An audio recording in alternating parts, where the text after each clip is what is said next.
यार सच बताऊं, मुझे कुछ समझ में ही नहीं आ रहा है कि क्या करूं मैं।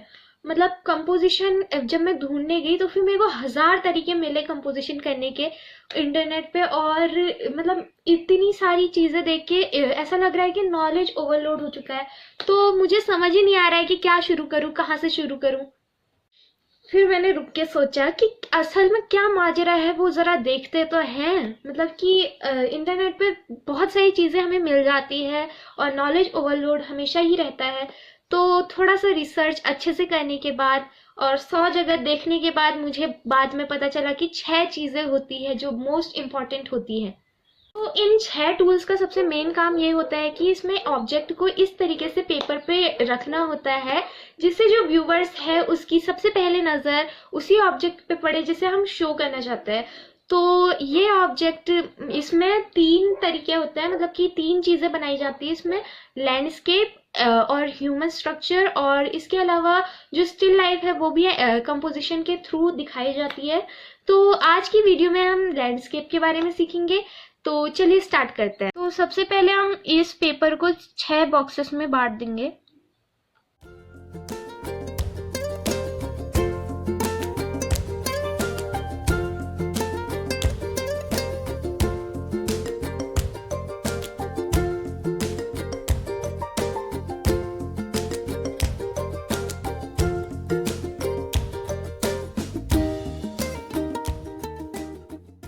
तो इसमें बेसिकली 6 कर्व्स होते हैं जिसमें सबसे पहले रूल ऑफ थर्ड्स शामिल होता है।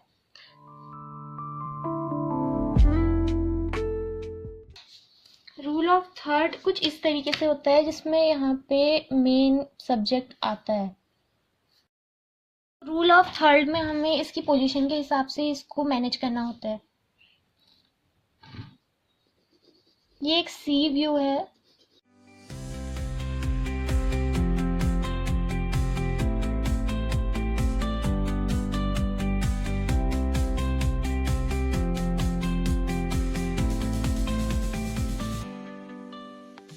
इसमें जो मेन सब्जेक्ट है, जैसे कि ये नाव है और ये बक्सा है, तो इस तरीके से इसमें दर्शाया गया है। तो इसमें जो ऑब्जेक्ट है वो बहुत बेहतरीन ढंग से दिखती है और सीधे अगर हम देखें तो फिर उसी में नज़र पड़ती है। तो इसके बाद हम आगे बढ़ते हैं। इसके बाद हम गोल्डन स्पिरल के बारे में समझेंगे।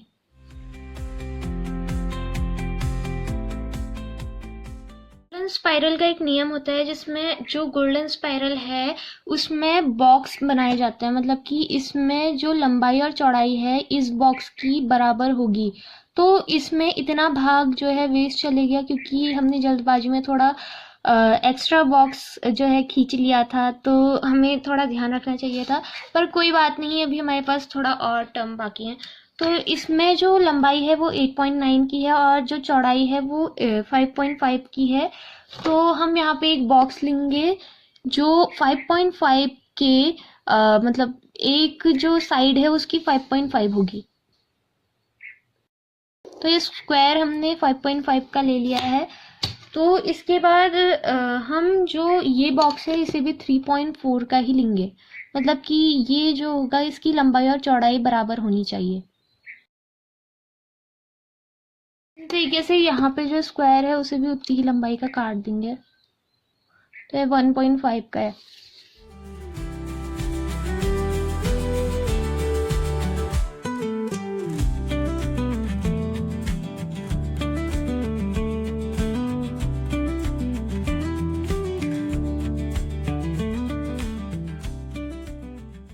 डायगोनल।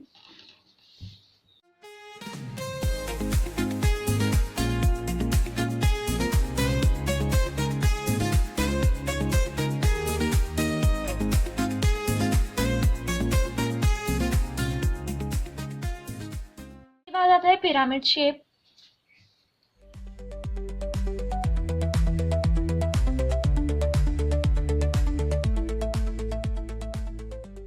इसके बाद हम एस कर्व के बारे में जानेंगे।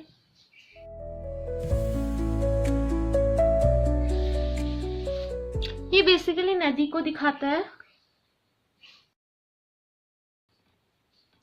कुछ इस तरीके से नदी होती है।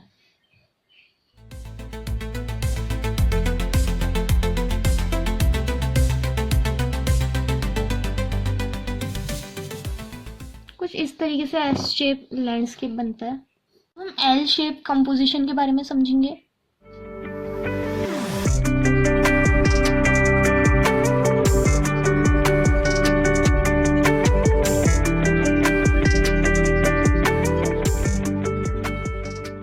आज कुछ इस तरीके से सारे लैंडस्केप कंप्लीट हुए।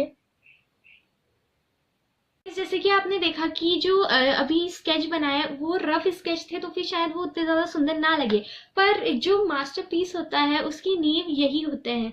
तो हमने जो सीखा, जो गोल्डन स्पाइरल है और एस कर्व्स है, पिरामिड है, ये कितने बेहतर ढंग से हमें दिखाते हैं कि कितने मतलब जो खाली जगह होती है वहाँ पे किस तरीके से एलिमेंट्स को लगाना होता है ताकि हमें जो बेहतर रिजल्ट मिले और जो देखने वाला है उसकी नज़र सही जगह पे टिके जहाँ पे हम चाहते हैं।